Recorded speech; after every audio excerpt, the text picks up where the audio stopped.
ஆடி விளையாடக்கூடிய வயது. இந்த வயதில் எனக்கு நேர்ந்திருக்கக்கூடிய கதி வெற்றி தெரியலையடி. அப்படி இந்த சின்ன சிறு வயதிலே உங்களுக்கு என்ன கதி அம்மா நேர்ந்திருக்கிறது? சகி புரியல உங்களுக்கு?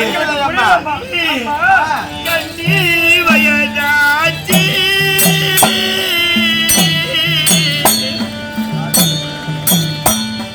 கல்யாண நாளாச்சி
மன்னனுக்கும் கோகிலை அம்மையாருக்கும் பிறந்து சீரும் சிறப்புடன் வளர்ந்து வந்தேன்.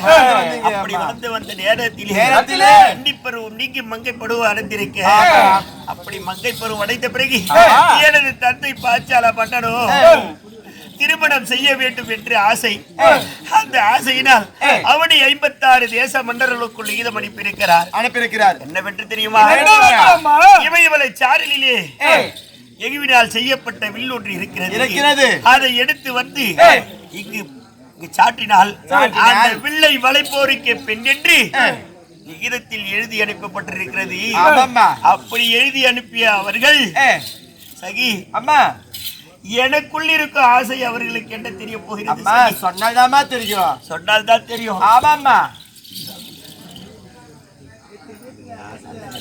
அந்த பஞ்ச பாண்டவரில் நடுபிறந்தவர் அந்த ஆனால் அழகு பொருத்தியவரை திருமணம் செய்ய வேண்டும் என்ற ஆசை எனக்கு. உங்களுக்கு அம்மா? ஆமா. உங்களுக்கு? ஆமா. அம்மா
அப்படி மங்கையை குறித்திக்காக மலைகளோ காடு தாண்டி எங்கடா போவோம் என்று எங்கேயே இருந்தாரானா துக்கவில் யார் வாழைப்பா அம்மா அப்படி அப்படி மங்கைக்கு ஒருத்திக்காக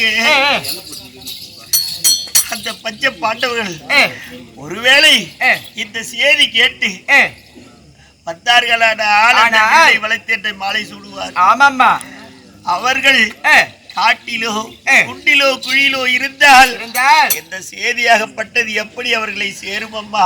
அம்மா கட்டாயம் வருவாங்க அம்மா, கவலைப்பட வேண்டாம் அம்மா. அண்ணன் வந்து இந்த வில்லை வளைத்து உங்களுக்கு மாலை சூடுவார் அம்மா. மாலை சூடுவாரா? ஆமாம்மா. நீங்கள் சொல்வது எனக்கு என்னவோ இனிமையாகத்தான் இருக்கிறது. இந்த பொழுதிலும் இந்த புவியில் பெண்ணாக பிறந்து நான் என்னத்தான் ஒரு பாவம் செய்தேனோ தெரியவில்லை. பாவம்